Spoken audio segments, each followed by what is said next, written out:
Баршаңызға сәлем достар, мен бүгін сіздермен осындай керемет болып шығатын айран қосылып жасалатын оладьидің рецептісімен бөліскелі отырмын. Мен әрқашанда оладьиге сүт қосып жасайтынмын, бірақ бұл жолы осылай айранмен жасап көруді шештім, және рецепт өте қатты ұнады. Менің жақындарыма да бұл оладьи ұнады, сондықтан да мен сіздермен бұл сәтті рецептпен бөлісуді шештім. Видеоны соңына дейін қарап, сіздер де жасап көріңіздер. Ең алдымен 2 жұмыртқаның үстіне 4 ас қасық қант қосып жақсылап араластыратын боламыз.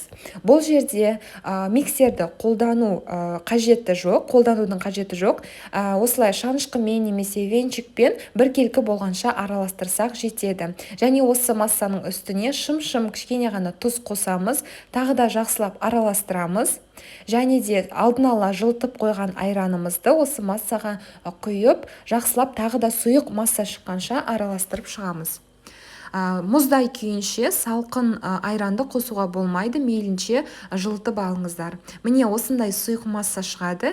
Енді осы массаның үстіне ұнымызды аз-аздан еліктен өткізіп қосатын боламыз. Міндетті түрде ұнды еліктен өткізіңіздер. Сол кезде ұнның арасына, осылай еліктен өткізген кезде арасына ауа кіреді. Сондықтан да сіздердің оладьилеріңіз пәс болып қалмайды, яғни биік болып шығады.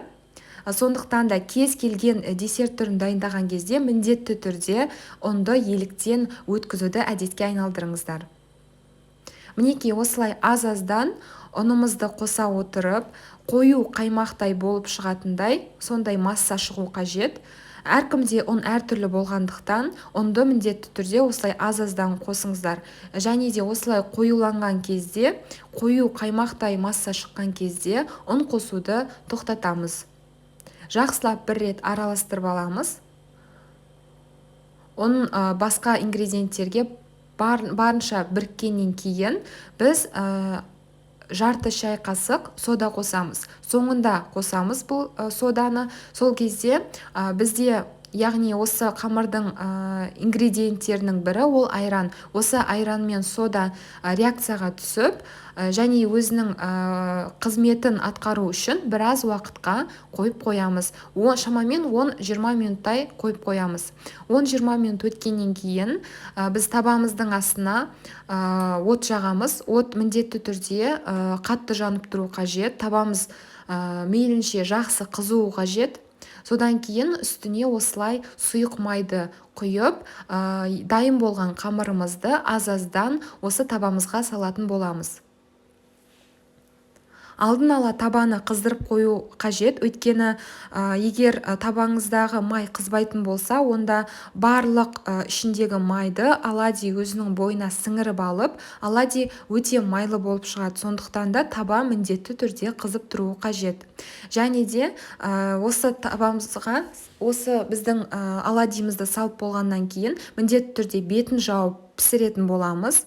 Содан кейін оладьидің үстінде осындай нүктелер, яғни тесіктер пайда болған кезде екінші бетіне аударамыз. Екінші беті бірінші бетіне қарағанда тез піседі, сондықтан да абай болыңыздар, күйіп кетпесін. Міне осылайша қалған оладьилерімізді де дәл осылай пісіретін боламыз.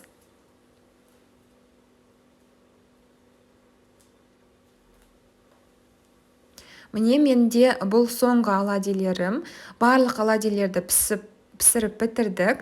Өте тез піседі. Сондықтан да таңғы асқа бұл таптырмас нұсқа деп ойлаймын. Сіздер де дәл осы рецепт бойынша дайындап көріңіздер. Сіздерге де және сіздердің жақындарыңызға да ұнайтынына мен сенімдімін. Видеоны соңына дейін қарағандарыңыз үшін көп рахмет. Егер де видео ұнаса, лайк қосып, өз пікірлеріңізді қалдыруды ұмытпаңыздар. Видеоны соңына дейін қарағандарыңызға рахмет. Қош сау болыңыздар.